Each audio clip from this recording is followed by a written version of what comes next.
How will you fix our country if you get elected as president? Let me tell our countrymen that I cannot do it alone. We have to do this together. This is a country and we must have unity. We have enough laws, but we do not implement or follow the law. Right now, following the law isn't only an option for Filipinos. It should be a must. To have peace and order, we must have an adequate police and military force, and we should overhaul the entire system and even the hierarchy of the two fighting forces of our government. We should have increased their salaries and take care of their families so they do not have to take bribes and they have to work with pride. Ang pinaka-importante po ay yung dignidad ng tao. At naman sa sweldo lang, na sana mabubuhay sila ng marapat-dapat. The only way to do that is really na increase the salaries. Kasi talaga ngayon mababa at hirap sila. The most important part in the security of our nation is to have an efficient and effective military and police. And therefore, we have to take care also of their welfare. But while waiting to perfect a system, we can call upon our citizens to enforce the law and make arrests. For after all, it is already allowed under the present laws of the land. Lahat naman tayong Filipino, we want to fix our country. Sa Davao, I have inspired them to make the city great at nagawa namin. Nagawa ko, kaya natin, kaya ninyo, and we can inspire the whole of the Philippines. It's a matter of love of country again. As president, I will enforce the law. And I have to instill discipline. And that is the only way that we can go forward in this country. Strong leadership and a people would want to obey the law. To sustain peace, we must have progress. How do you intend to improve the economy to create jobs? In any country that has progress, there has to be industrialization. To create jobs, we must create factories. We have to build industries. We have to realize our long dream of having our own steel industry. For example, we export ores and the raw materials for steel, and we buy them back as a finished product. Compounding the expense, steel is needed everywhere. It is, as a matter of fact, the mother of industries. Everything you see around comes from the earth called steel. We generate jobs. Pati ako, nag-i-import pa ako ng steel para sa bahay ko. Our steel mill can do it for us to build our weapons, our cars, and someday we can build all of our needs in this country if we have the steel mills. Nagawa ng Taiwan, Japan, South Korea, and other nations sa kanilang steel industry.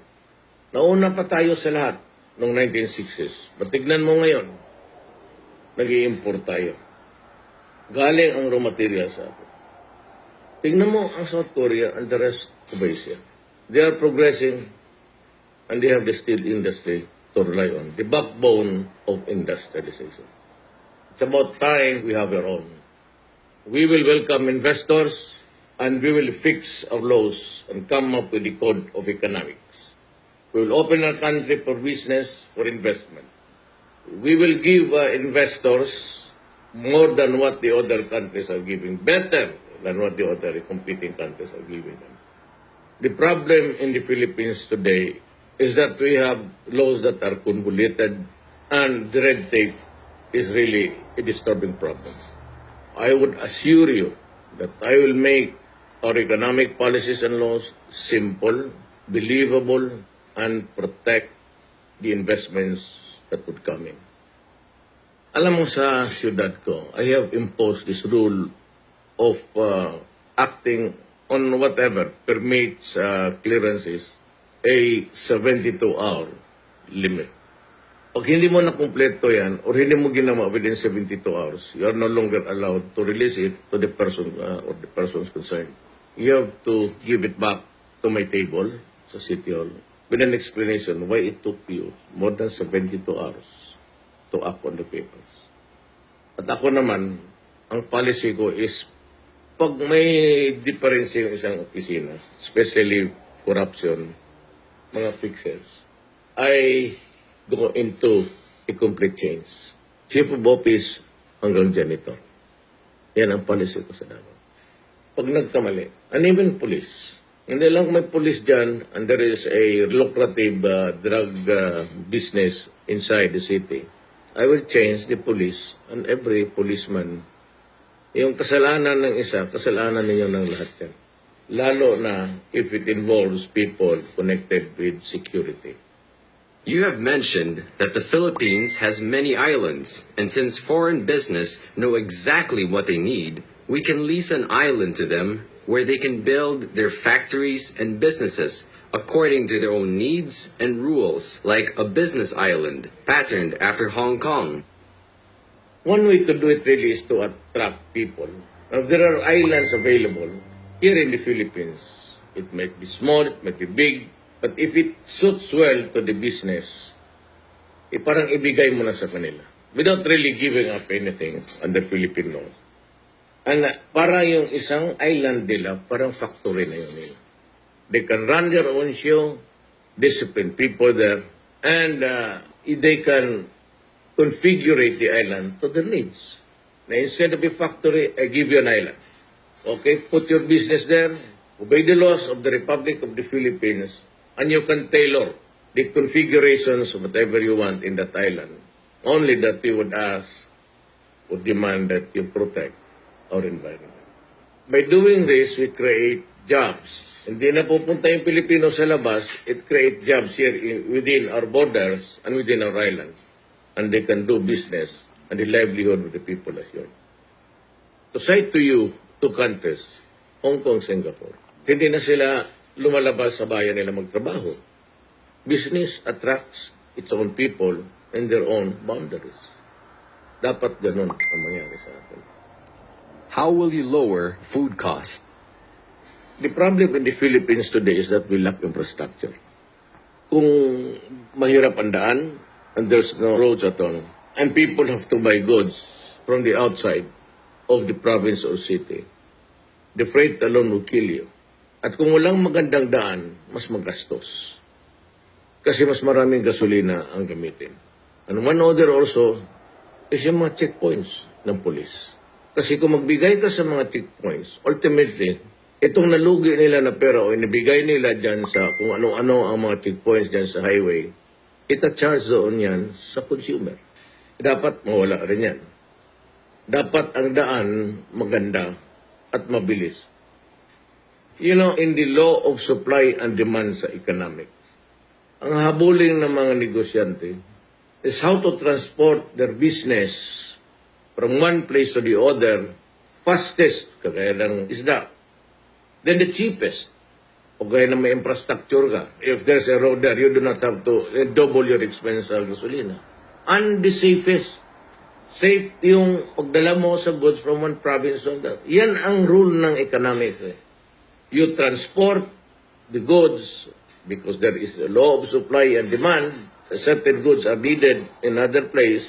Or merong isa dito, ikaw yung nag-export sa ibang bayan, you will go for the cheapest, the fastest, and the safest. Well, one factor really is the craving for profit. Bibilihin ng mga middlemen, kaya nga galit ng mga komunista dyan, yung comprador, because they double the price, and also because of the checkpoint, kung ano-anong bilihan nila, kung anong bigyan, and they will add it up to the consumer eventually. Yan ang nangyayari dyan. Everybody wants to earn a living. Some borrow, some of their own capital. But for the ordinary poor Filipino, he goes to borrow money from the sharks, loan sharks. At yung tatawag na 5-6 dito sa Pilipinas, and you add up to the price of the goods that you're selling, plus yung nawawala mo sa checkpoints, and eventually, it is the consumer that suffers. Yun ang problema niya. There has to be a way where the Land Bank, DBP, or other government financing institutions can lend money to the poor so that they can avoid the 5-6. So we must put mga bagsakan, put terminals, and people can have a choice of going to the supermarkets to buy at a higher price o sila ang pumunta doon sa mga bagsakan for a lower cost sa pagkain. Dapat mapahiram natin, may bigyan natin ng mga loans ang ating mga farmers at fishermen para naman may kita sila and they can have a livelihood at the same time they can sell their products at a lower cost for everybody. If we can do away with the hindrances, the obstacles, and we are able to create the infrastructure, I aim to lower the food cost in your table by almost 25 to 50% within a year. This is the real trickle-down economics. What about education? To do this, we must promote value education. Our government, TV, radio, and mass media, all the resources should be able to concentrate on educating our children, building character, and we must teach the values of hard work, ethic, honesty, cleanliness, self-respect, and the molding of character, of self-reliance. Discipline that have started in Davao is now being enforced by the people themselves. I have proven that it can be done. We must be innovative. If there are still lack of classrooms, and we can rely on technology, for example, big screens, for in the meantime, to teach our children the education that they need. Any parting message? Lastly, we must do our work with dignity. We must be able to realize that to progress materially and spiritually, we must be proud of ourselves and learn the dignity of labor and to respect everybody's jobs. Pride and love of country and dignity will be the spiritual force